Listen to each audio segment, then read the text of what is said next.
Welcome to Finding Certainty with your host and U.S. Army veteran, Patrick Lang. Over the next hour, you'll learn from Patrick and his expert guests how to attract more certainty into your business and your life. Now, here is your host, Patrick Lang. Welcome to Finding Certainty, everybody. I'm very honored today to have a special guest, my good friend, Lloyd Ward. He's the founder and CEO of Ward Holdings. And what he's doing with his business, what he's done throughout his career, and what he is unfolding in the country of Africa is just absolutely extraordinary. We're going to talk about his background and share his story, share what's happening with his business and his team and his vision. I'm very excited to have you with us today, Lloyd. Thank you so much for making the time. It's great to be with you, Patrick, and your listeners. My pleasure. And if you're listening in today, or if you're listening to this recording later, this is an episode I've been looking forward to now for several weeks. It's a story that is just really almost overwhelming when you hear it. The pieces that have come together, the people, the preparation that's gone into it. I'm a big believer, Lloyd, in what I refer to as divine choreography. And I see that in effect in your story and in your project. So I know you agree with that. So I always start out every episode by sharing a couple of reasons why I've invited this guest to be on our show, Finding Certainty. And as you all know, Finding Certainty is about two things, really. It's about evolving as a company or as an organization, being willing to change, being willing to think outside the box, consider new approaches, new relationships, new technologies, and so forth. And it's also about working together, about linking arms to make things happen. We may vote differently. We may come from different backgrounds or different races, different genders, different sexual orientations. The list goes on. But we have more in common than we have differences. And if we look for those commonalities, we can accomplish amazing things. And so that's the first reason why I invited Lloyd to be on our show, because as I've gotten to know him and his team, his extraordinary team, Martin Johnson and others, they are an epitome of this principle of working together to bring to pass amazing things. Secondly, as you hear Lloyd's history and his career, you're probably the most accomplished guest I've ever had on my show, Lloyd, if I may say so. So I'm very honored to have you be here. But so let's jump into it. If you would be so kind, do you mind just telling us a little bit about your background? I know you've done amazing things in your career. You were the first African-American CEO of a Fortune 500 company. You were the CEO of Maytag, the senior vice president with Pepsi, if I'm not mistaken, president of Frito Lay. I mean, the list goes on and on. You're president of the 2002 Olympic Committee, if I'm not mistaken, correct? That is correct. I mean, you have a resume that puts most people to shame. Well, not really. I just have a resume where God allowed me, and he had a plan bigger for me than I had for myself. He allowed me to see and do the things that I needed to see to prepare me for his assignment for me on earth. When God's plan is bigger for you than you have for yourself, amazing things happen. I was born in Detroit, Michigan, and I actually was raised in a suburb of Detroit, a rural area, so not in the urban city. And, we had a little farming area, and we grew up I have two brothers and two sisters, so five of us, and a mother and a father. We grew up in a nuclear family. And we had, we did farming, we did canning. You remember the old canning that you did? And maybe you're too young to know that, Patrick, but it was you really made things work for yourself. And I grew up in that you just take a hold of things and make them work for yourself. We didn't have a lot of means, but we didn't consider ourselves poor. Right. And so I got an education. I went on to Michigan State University. I earned my way there through academic and athletic scholarship, and got an engineering degree, then later an MBA. And then I started working at Procter & Gamble for 17 years, from entry level to vice president. then on to Pepsi Cola, vice president, then the Frito Lay, president of Frito Lay. And that's pretty significant in terms of God preparing me for what I'm doing now. And we'll talk about that in a few minutes. And then on to be the first African-American CEO of a Fortune 500 company. I did not set out to do that in my life. That was something that God allowed me to do as he was preparing me for my assignment on earth. Most people see the things that I've done in my career as my crowning achievement. And while they are noteworthy, they were preparation for this moment in time. Right. On to be the CEO of the United States Olympic Committee going into the 2002 Winter Olympic Games, on the board of JP Morgan Chase and General Motors. After I left corporate America, I went to Wall Street with a friend of mine, another African American, and two African Americans raised $300 million on Wall Street in a SPAC, special purpose acquisition company, which is a particular kind of instrument that you can use in the capital markets. And so God has prepared me for what is happening now and what we're doing in Africa. Right. Well, I speak about divine choreography, and I've seen that in my life. I've seen that in many of my guests, but it's very apparent in your life and your career. I completely agree that the Lord has been preparing you for what you're doing today.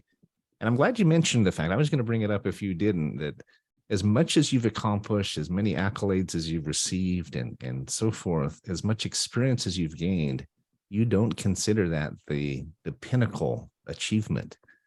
What you consider the highlight and what will be your legacy, I believe, is what you're doing now, which we're going to talk about today. So that's a great precursor to our conversation today.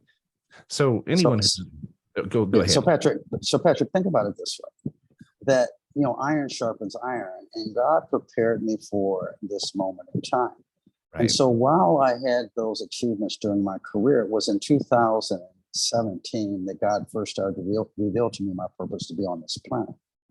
And that was after a successful raise of the SPAC, $300 million. And I got invited to places around the world to talk about how two Black guys can go on Wall Street and raise that kind of money.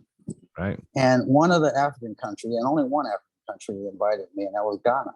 And so I went. It was a black tie affair, and it was a wonderful evening. And after the affair, they asked me if I wanted to go out and see the Atlantic Ocean on the star-filled night.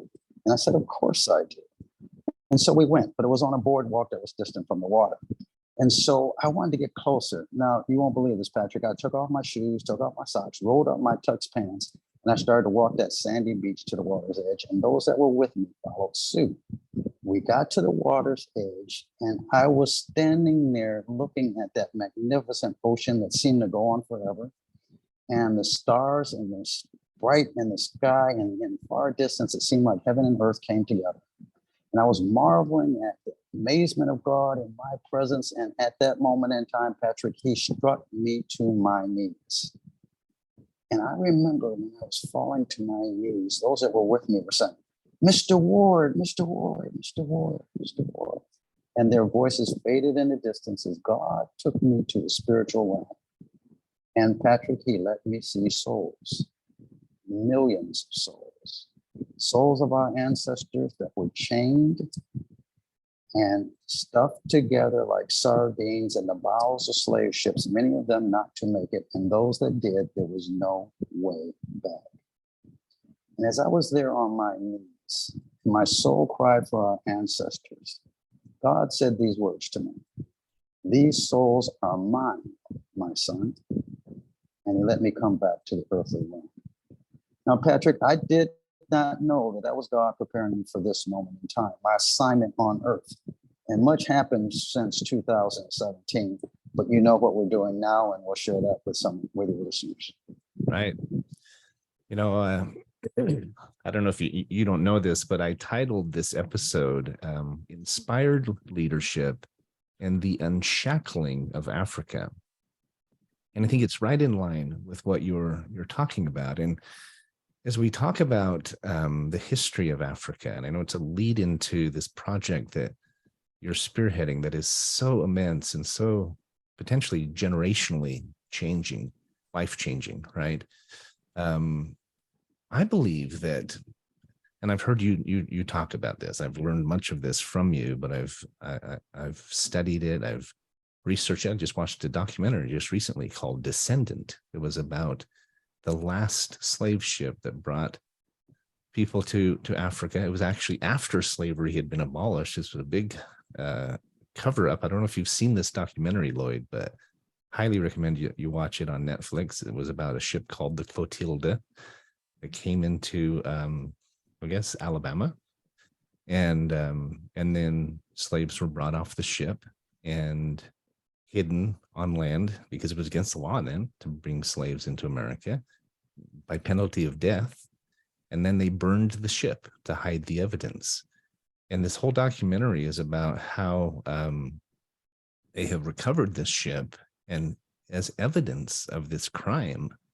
And much of the documentary talks about how, and I've heard you even say this before in your speeches, and it talked about how if you don't know where you're from, how can you know where you're going, right?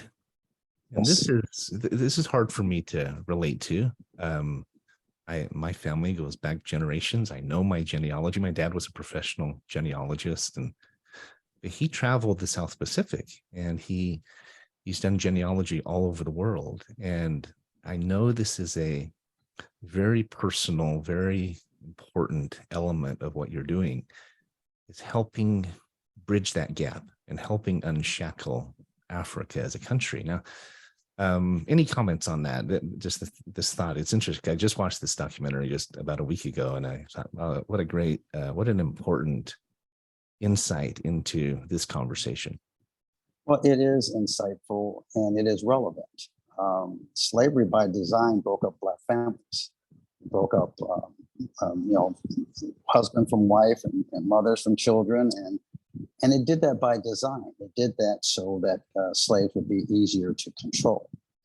And so many African Americans, including myself, we don't know where we're from. We know we're from Africa, but we don't know where in Africa. We don't know what village or what part of Africa we're from. Right. Now you can, with DNA now, you can find certain pathways back to your genealogy.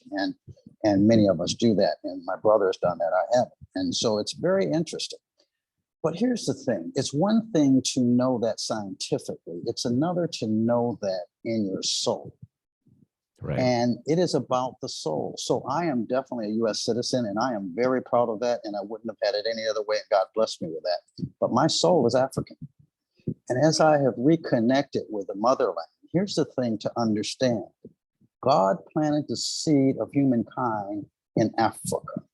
And in Ngorongoro, Tanzania, is the first evidence of humankind.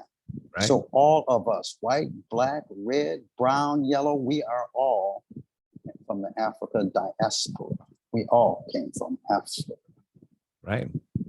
We are all brothers and sisters. We're all brothers and sisters.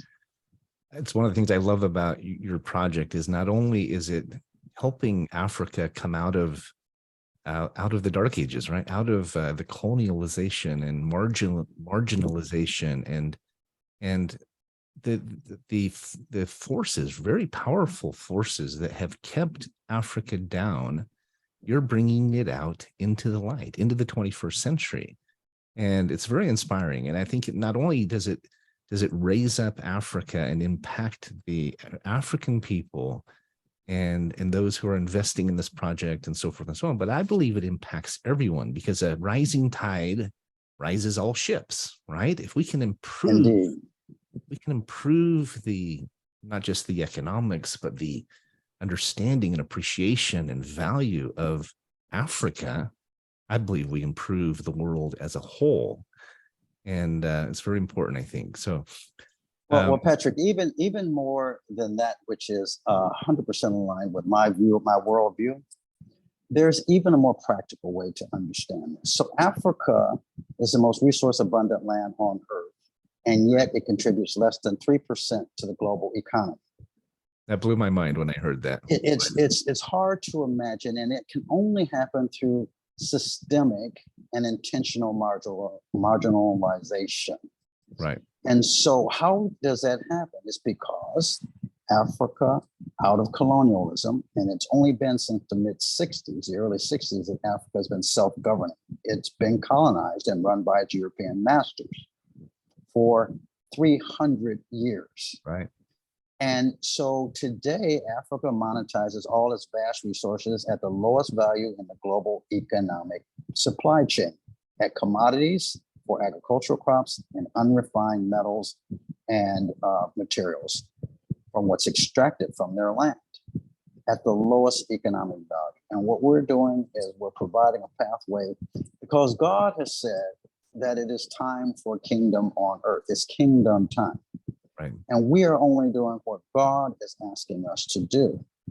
I know my assignment, and God says it's already done. Go do the work.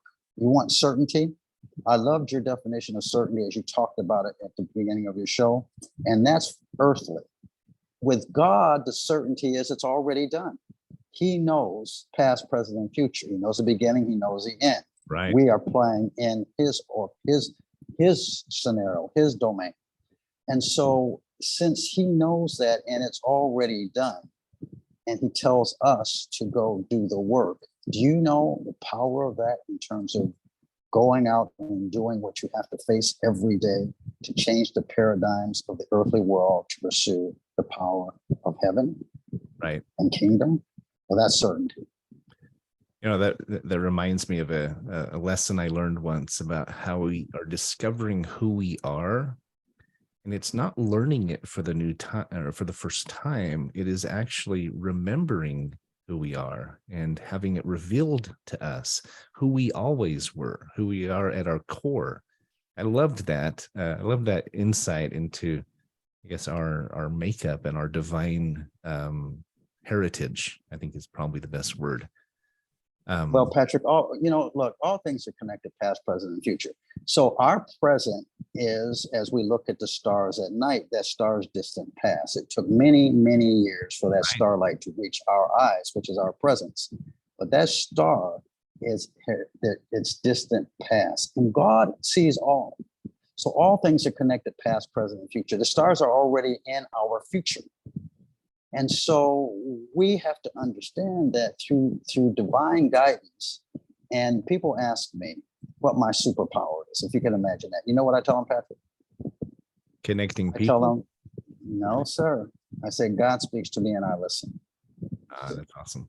You know, I used to make New Year's resolutions every year, and I finally stopped. I made one goal. I've done this for several years. And that one goal was to follow every prompting, and to listen to his hand in my life. When you do that, you do much better, right? You're on the right path. So we're up against our first break, but you know, Lloyd and I met at Liberty University at a big CEO summit not too long ago, and I really felt like I'd met my brother at Kaka in Swahili, right? My brother. That is correct. We hit it off right from the beginning, and really honored to have you. We're going to go to break real quick, but we're visiting with Lloyd Ward, CEO of Ward Holdings. Looking forward to continuing the conversation with you, Lloyd. Thanks again for being here. My pleasure.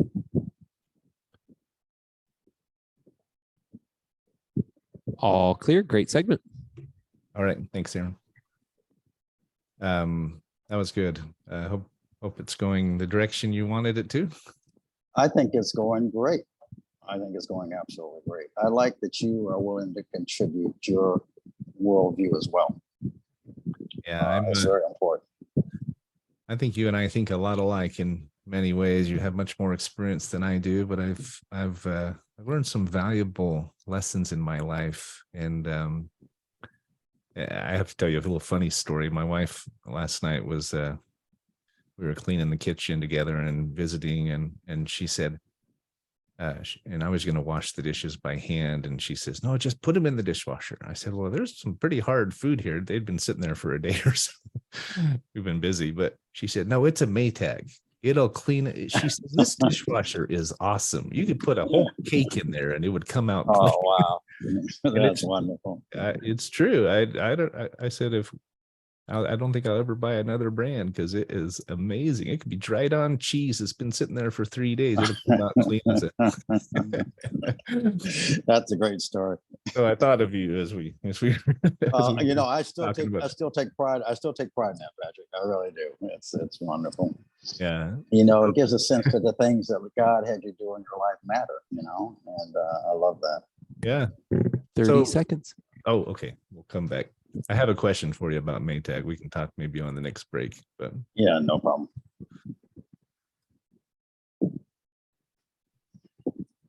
15 seconds.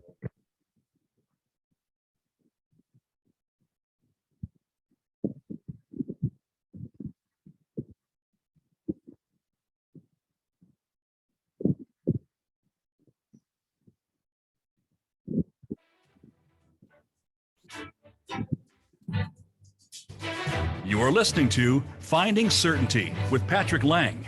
Have a question for Patrick or his guests? Join us on the show at 866-472-5790. That's 866-472-5790. Now, back to the show with Patrick. welcome back, everybody. We're visiting with Lloyd Ward, my good friend and founder and CEO of Ward Holdings.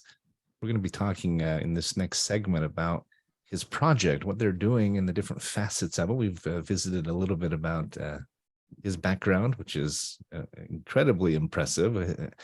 We talked about how he has been prepared throughout his life, and he's, as much as Lloyd has accomplished, he's very humble. He doesn't like talking necessarily about his achievements, because he really believes today what he's doing is the pinnacle of his career. But he has accomplished and served in some extraordinary roles, including the CEO of Maytag and so forth and so on. Now, you were talking about the $300 million SPAC that you were able to go get from Wall Street, Lloyd. And I've got to say that, a SPAC it wasn't even necessarily targeted or planned for a specific project. It's basically just going and getting $300 million to use on projects that you saw fit. And that says volumes about your reputation in the industry that you could actually go do that. I mean, that's an amazing accomplishment. You talked about. Thank you. Thank you, Patrick. You talked about how steel sharpens steel and opposition. Do you mind just commenting a little bit on this? It's a question I've had. What was it like becoming a CEO of a Fortune 500 company as a Black man in America?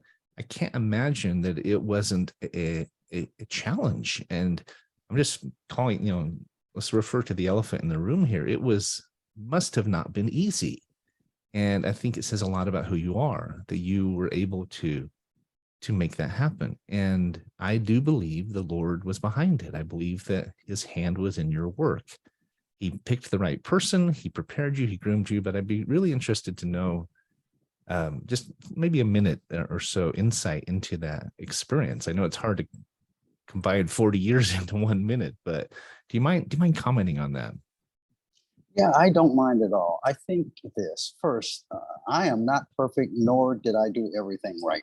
I made mistakes, but I did things more right than wrong. And I had one philosophy, and that if better was possible, good was never enough. I was always reaching for the more. I was always challenging myself to be the best. Now, I will tell you that going through corporate America, the thing that is so clear to me is I didn't do it by myself. There was a time in my career when I thought I was all of that. But, God has a way of humbling you. And I then got caught in a couple of things that weren't as successful as I was used to, and I'm trying to figure out which way was up. And so don't think that this is some fairy tale story of someone that just showed up and just moved its way through corporate America. That is not the case. I will tell you this, what allowed me to do it was I always stayed in the game. I always sought to be my best. And there were many people that helped me along the way.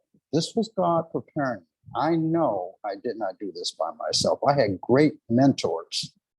And there's an African fable about an elephant and an ant that were walking through the jungle together, and they approached a bridge, and they decided to cross it together. So as they're crossing it, they get in this span, and that bridge starts to sway and rumble and creak.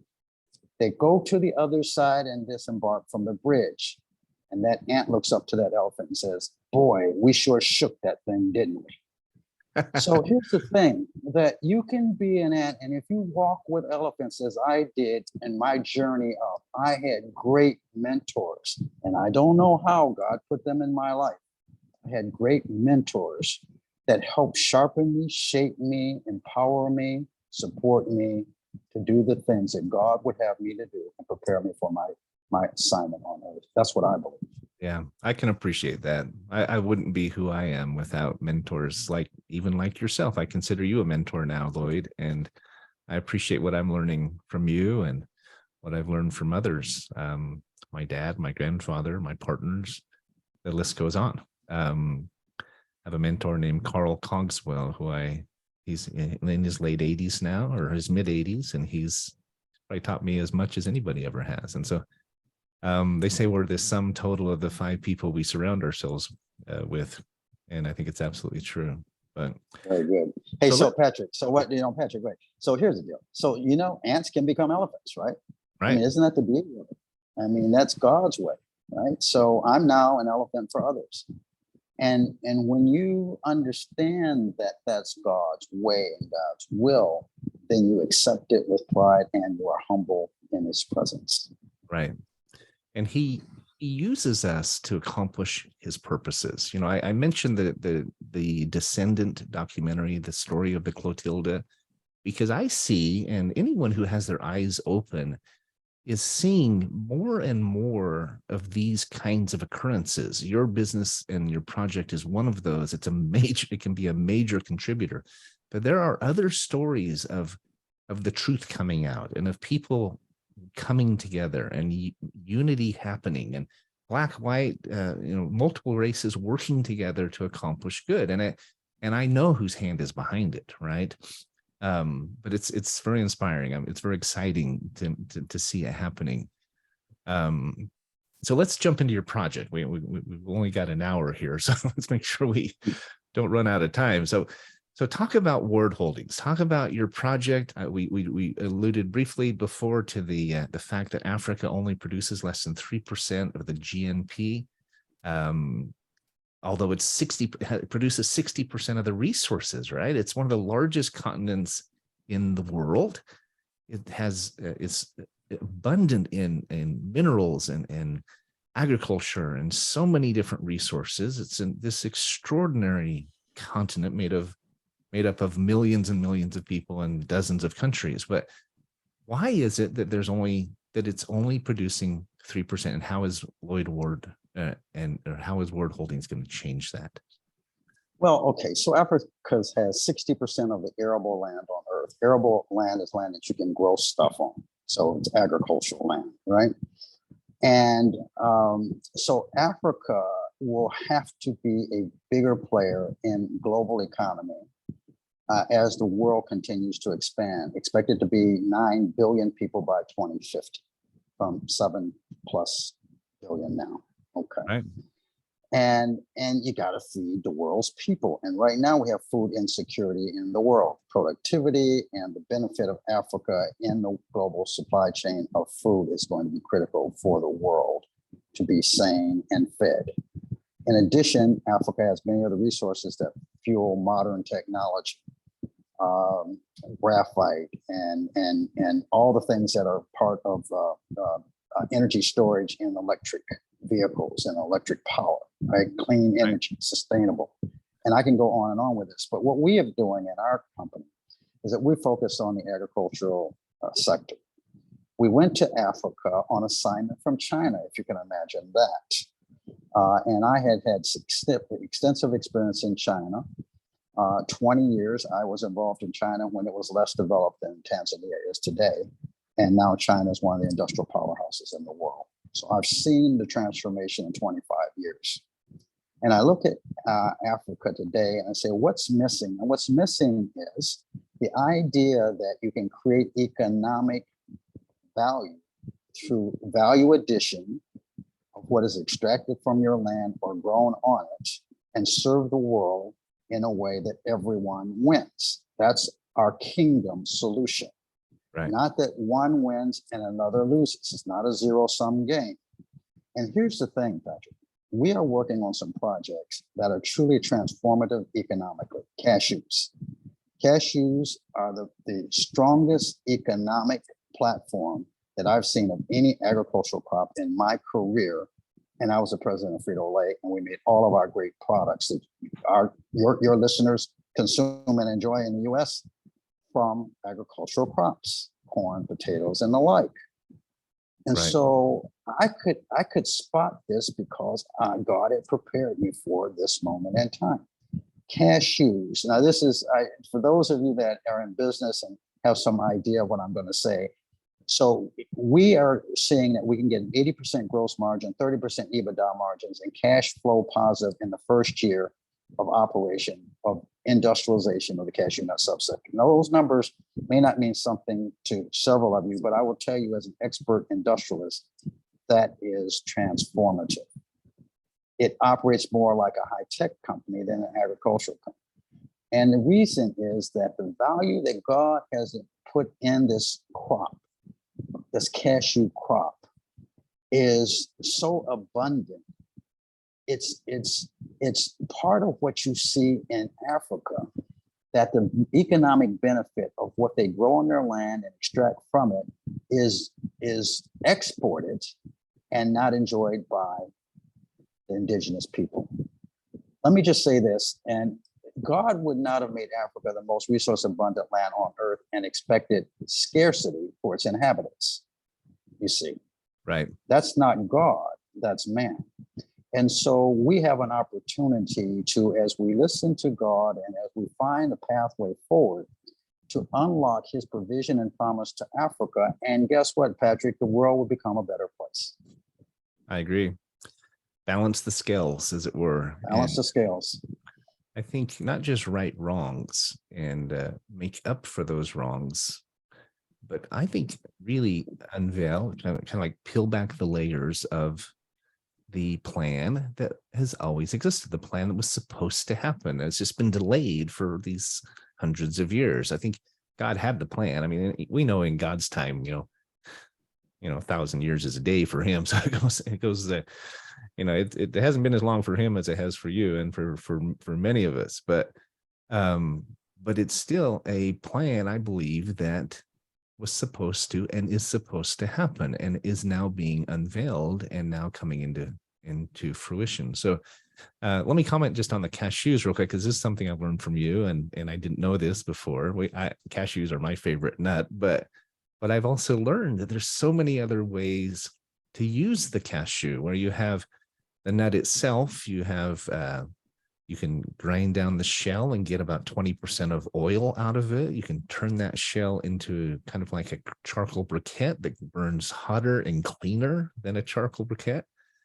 Even the fruit itself can be used in multiple different ways, and makes me think of corn, where you can get polenta out of it in cereal and a cornmeal and even ethanol and all these different things that comes out of corn. There's multiple different revenue sources. And when you can have one product that produces multiple revenue sources, you're onto something. I mean, I've heard you say it's $1 trillion project, right? Just the cashews alone. Well, therein lies God's provision, right? So you can't make this up. If God had given me a magic wand and said, my son, design a crop that will help you unlock my provision and promise to a people and its land, I would not have been smart enough to design this harvest. Right. And you stated it exactly right, that there are multiple very profitable economic cash streams that come from this one crop. Now, here's the thing that we've done, and this is historic. In November 4th, 5th, and 6th, we celebrated Tanza Fest, where in the past 3 years, we've been re-engineering something that the continent has been trying to do for 30 years. And that is Africa harvests 60% of the cashew nuts in the world, but no one knows it. They sell their cashew nuts as commodity to Vietnam and India, and they process it and sell it into the global marketplace. And so Africa is not even noted on the origin, the country of origin of the cashew nut. Now, what we've done is we've re-engineered so that we do in-country processing of the cashew nut. We then do value addition, consumer goods packaging. We branded it as Tanzanuts, the best tasting cashew nuts from the rich and fertile soils of Tanzania, direct to the US market, direct to your country. From seed to global market, from seed to consumption. We've re-engineered, my company, the entire supply chain. And in November, early November, we had the first container of product that was grown, processed, packaged, and shipped directly to the US. No brokers, dealers, traders, handlers in the middle, direct to the US. It was historic, and we have much more to come. Well, cutting out the middleman is a big piece of how to make this so economical, right? I mean, you've talked about how farmers make, I think it's 10 cents per kilo currently. Is it 10 or 20 cents per kilo? But with your project, by taking it direct to consumers, they can make as much as $1 a kilo. And you're the expert on the numbers, but do you want to talk about that? Because that's cutting out good. these middlemen and doing what you're doing. Yeah. Well, there's two things. There's cutting out the middleman. We call it disintermediation. So we're disintermediating non-value added players in the global supply chain. That's one thing. And the other thing is we're creating more economic value from the crop itself. Okay, so for those two things are what create enormous financial returns and transformative returns. So for Africa as a continent, 60% of the cashews that are harvested every year, if we take them to the market as a consumer packaged goods and industrial products that you get from the shell and from the apple, what you have is $1 trillion business. Now, $1 trillion is a big number. That's 1,000 billion or 1,000,000 million. But what you have is Africa has such vast resources at scale that one can find a way to industrialize it. We call it MDI, market-driven industrialization. And we have kingdom principles that drive that for us. 3 basic principles. 1, know and serve your market. 2, follow the money. 3, act in unity. Those are all kingdom principles. And so we talk about how we serve the market. You know and serve your market. The US is the #1 importer of cashew nuts of any country in the world. Know and follow the money.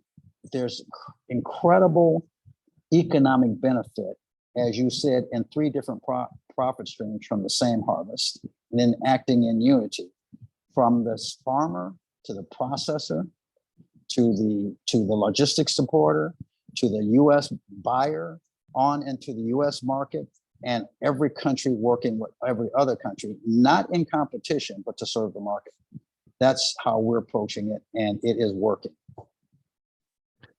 Well, and I know it's not just cashews, right? That's the tip of the iceberg. As big as that market is, $1 trillion product or project, it's the tip of the iceberg, because you're also going to be bringing in tea and spices and rice, and you even have fresh food through your sister company, Motherland, which we're up against our break. But I want to come back and talk about that briefly, and then get into the IPO that you're working on. You have a pre-IPO in process, and talk a little bit about the importance of transparency and the importance of the financial side of this, just what you're valued at right now. It's extraordinary, Lloyd. So thank you. We're going to take another quick break, everybody. We're visiting with Lloyd Ward, CEO and founder of Ward Holdings. Really enjoying the conversation so far, Lloyd, but we will be right back. Hold tight, guys. We'll be back in just a moment. All clear. Thank you, sir. So my question I had for you on the YouTube video, everybody gets the behind the scenes. They get the little chit chat between the between the radio segments. But I was curious if the Maytag ad campaign about how the Maytag guy sits around bored. He has nothing to do. Was that in place before you came along, or is that something you were instrumental in being a part of? No, that is almost like the DNA of the company. It existed before me and it continues after me. It was a master, wasn't it not? It's a masterful platform. And one of the best ad campaigns of all time. One of the best ad campaigns of all time. Yeah. And it had longevity. It stayed around for a very, very long time. Yeah, I still see. I just saw an ad just the other day with the guy sitting there, looking at the. Just doesn't have anything to do. Nobody calling. That was good. Anyway. Yeah. So yeah, I don't know if you know this, Lloyd, but my family, I grew up with a family that's very diverse. We look kind of like the colors of Benetton in our family picture. I have a brother who's adopted from Samoa. My sister is from Korea. She's married to a really gorgeous black man. His name is David. Wow. And so the kids are all Black Korean mix, Polynesian mix. My kids are the pasty white ones that stand. Children of the world. Yeah, that's wonderful. Like Wow. the All right. United Nations. So 10 seconds. Yeah. I lost your image, your video.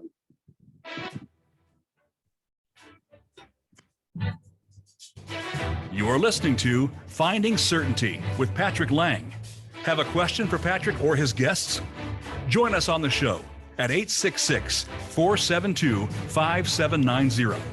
That's 866-472-5790. Now, back to the show with Patrick. we are back with Mr. Lloyd Ward, founder and CEO of Ward Holdings. Lloyd, thanks for being with us thus far. I'm really enjoying peeling back the layers of your Tanzanets and Motherland project. Do you mind going into a little bit of detail about the plans for the company? We've talked a little bit about the cashew crop and the potential.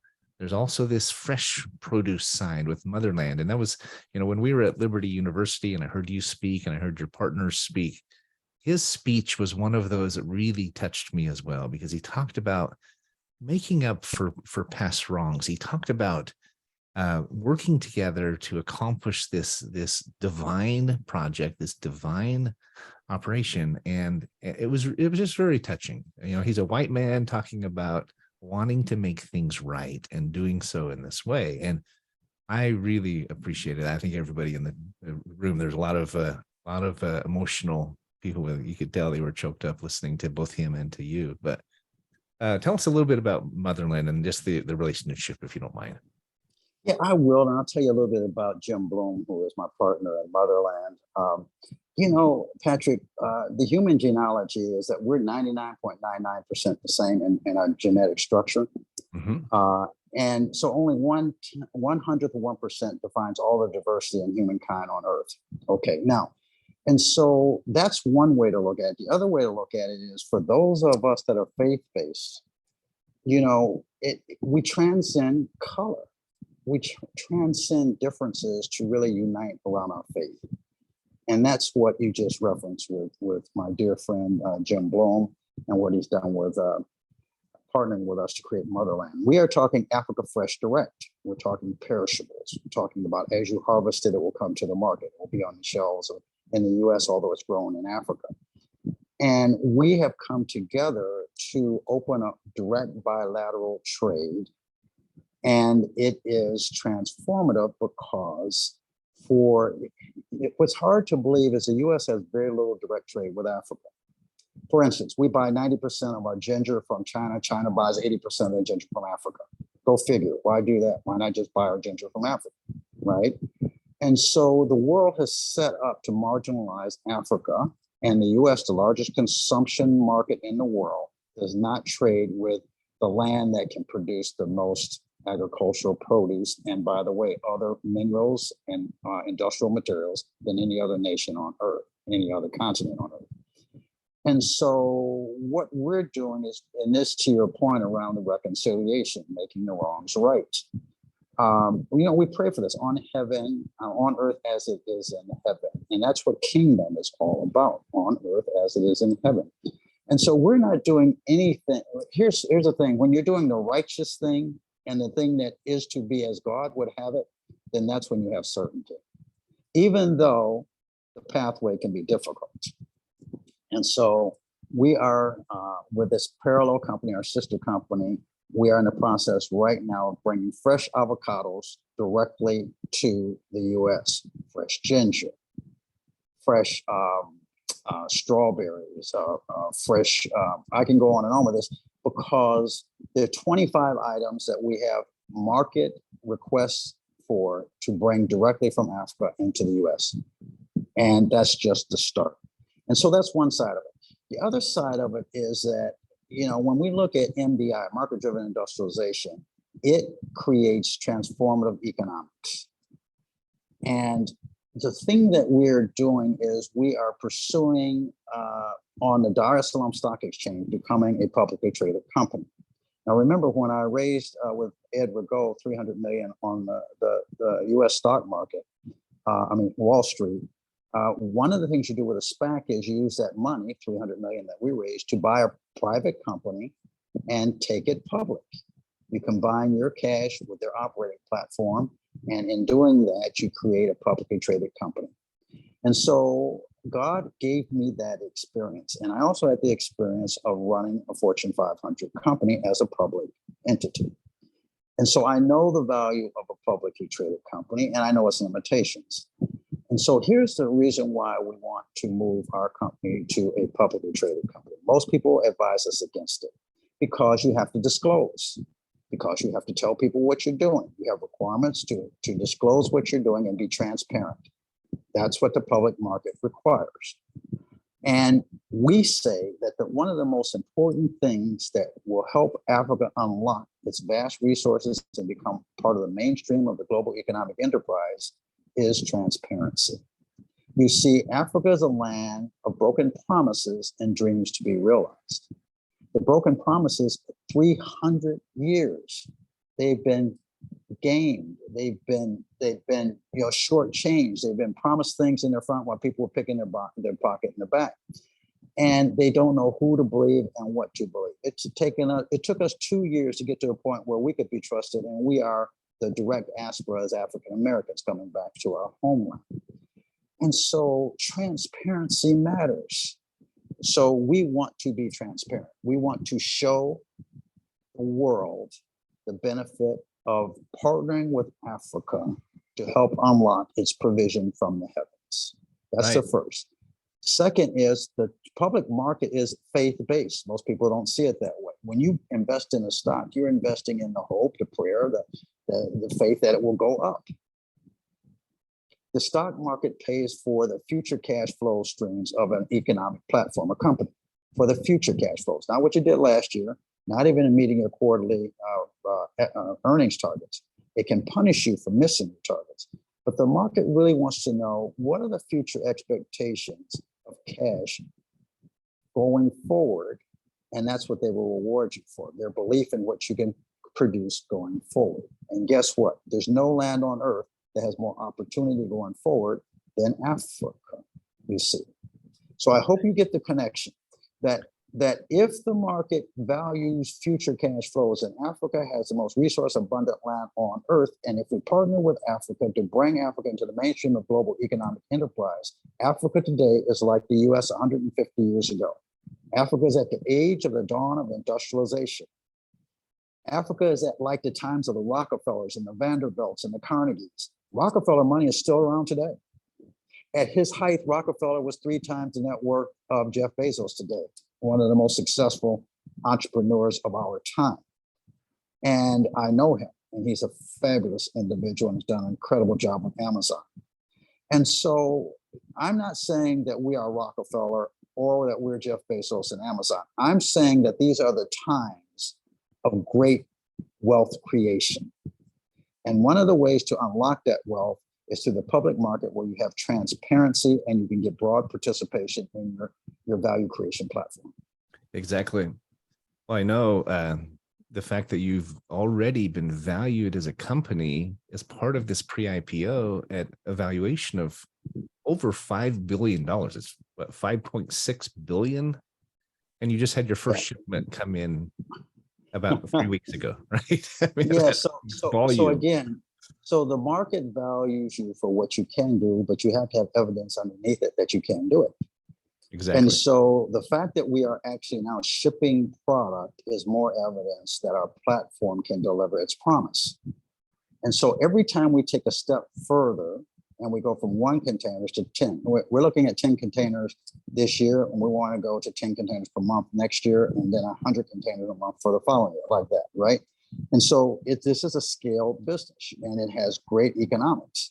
And so if you can scale a business that has 30% EBITDA margin, 20% cash flow margins, you've got a value creation machine. The stock market will reward you for that. So we want to put that in front of the world. We want to show the world the value of Africa when you partner with it to unlock its vast riches. Well, there's so many parts of this story that just resonate for me. Talk about finding certainty. It's really about creating certainty, right? It exists. It can be had. It's peeling back those layers to remember it and to discover it. And I love your comment about how God's already done it, right? He's the same today, tomorrow, or yesterday, today, and tomorrow. And he has had this plan in place. He's been patient, maybe working and waiting and preparing people like you to bring it to pass. But I love that element of it, because, you're talking about a pre-IPO. I mean, your shares are at 10 cents a share right now. And one of the reasons you have the shares at such a low cost is so that anyone can afford them, including the farmers and the others back in Africa, right? So there's so much symbolism and significance in this story, and spirit, if I may say so. And I love that. I mean, even when you talk about the Tanza Fest that was in New Orleans 2 or 3 weeks ago, and you held the celebration at Congo Square. Yes. Do you mind sharing why that was significant? Yeah, and it was significant, Patrick, and thank you for such a wonderful question. So Congo Square is a location where, during the height of slavery, that the slave masters that were faith-based would allow the slaves to congregate together. It was on a Sunday, the Sabbath afternoon, after they'd done all the work that they were charged to do in the morning. They would get a half day free to go to this location that came to be known as Congo Square. And while the slaves were from different tribes, different languages, different geographical areas of Africa, and they couldn't communicate through language, they could communicate through music and song and dance, and they could be African for a half day. The slave owners actually found that the slaves were more productive when they were given this opportunity to be themselves, even for a moment. Right. And so this is believed to be where jazz was created. And you can kind of see how that might happen, where you just come together and you just share what you have, which is music, dance, and you communicate with each other to be African. So it was very symbolic for us to go back to Congo Square. I bet. Well, we're coming up on the end of our show. We have just a couple minutes left. I know you've actually moved over to Tanzania. It's this gorgeous country with the Serengeti and Kilimanjaro and everything. I know you're back and forth a lot, but you have a home over there now because you're spending so much time there. You are fully committed to this project, and it's about more than just the income. I mean, obviously the return that you expect for your investors is extraordinary, but I mean, I've heard references to it coming out in IPO and being comparable to Apple and other types of projects. There's no guarantee, of course, but all the elements are lining up for an IPO that could be life-changing for your investors now. But you're also creating, I've heard talk about 40 million new jobs. You talk about the the farmers actually being compensated in a scale that will change their lives generationally. The list goes on, right? We're out of time, but I'm so inspired by the story. Lloyd, is there one last thought you'd want to share with the listeners? And then we are up against the clock. Yeah, we ask everyone to pray for us and follow us. Please go to tanzanuts.com, TANZNUTZ. So it's nuts with a Z, a zeta, not an S. Nuts, tanzanuts.com. And you can follow our story. You'll be able to engage and potentially buy product from us. We have all kinds of things we're going to be bringing to the market. We are in the market now. We have a wonderful product offering that you can, if you want to know what it's about and what are these cashew nuts and how we're packaging them and how we're bringing them to the U.S., go to our website and you'll start to engage with us. And for those of you that want to watch this and see how it might unfold, we'll have an opportunity to become an investor in our IPO. And we do have pre-IPO offerings as well. If any of you are interested in just learning more about that, if you wouldn't mind, Patrick, we'd have any of your listeners contact you and you can put them in contact with us. And we'd be happy to let them know more about our story and how they might get involved. Absolutely. There's a pre-IPO meeting a couple of nights a week. So anyone who's interested in learning more about that can be a fantastic opportunity and really a chance to be a part of something that's not just economically phenomenal, but has heart. And we're honored to be a part of it. Frank Hellring and I, my partner, we're very honored to be a part of it, to be supporting you. We're looking at helping with financing and some other things, and just honored to be friends. As they say in Swahili, asante sana for being on my show. And it's mutual, and we say karibu sana. You're much welcome. Thanks so much, everybody. Thanks for listening. Lloyd, thanks for being here. We'll continue the conversation. Again, we should have you on another time, and we'll update everyone on the progress because there's a lot of things happening, and we just scratched the surface today. But thanks for being here. I really appreciate it. Indeed, and thank you.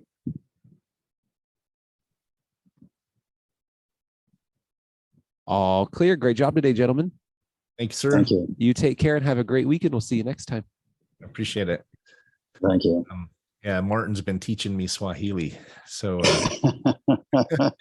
told me that you guys are, he told me you guys are in conversation. That was a great interview because the thing that you really, you're an informed interviewer, and that is a wonderful thing. And I'm amazed at how much you really have retained about what we're doing. And I thank you for that. You represent us very well. You gave me a platform to express what this is all about. And I think we gave the message that this is kingdom. Yeah, I think so. I hope that that's what your listeners were able to distill from. Well, like I said, I represent. I'm even wearing the blue and green tie for Tanzania. Right? I don't wear a tie for very many people, Lloyd, but I wore one for you. Indeed. Well, I'll tell you, we'll talk with you and Frank about Africa Fest and how that's coming together. And by mid-December, we're going to have a pretty good handle on it. And we'll get back to you in a couple of weeks. Okay? Yeah, we're excited to come out, and Voice America is 100% on board. They can promote it everywhere if you want us to do that. We'd be honored to be there and be a part of the festivity and just help get the message out. We're both interested in investing. We're spreading the word about the IPO. Obviously, Brian and I are here for you for the supply chain financing we've talked about, and we have unlimited resource there for you. As we should talk about that because we're getting ready to scale this business, and we're looking for supply chain financing. So working capital basically, and so why don't we arrange that? I'm going to ask Martin to schedule a time. I'm talking about in the next few days. We'll probably do it maybe Monday or Tuesday, and let's talk about your sources and maybe have a engagement to see if we can make something work. Yeah, well, look no further. I mean, you can trust us. We have the connections. We can absolutely fund as much as you want. And obviously, this from your experience.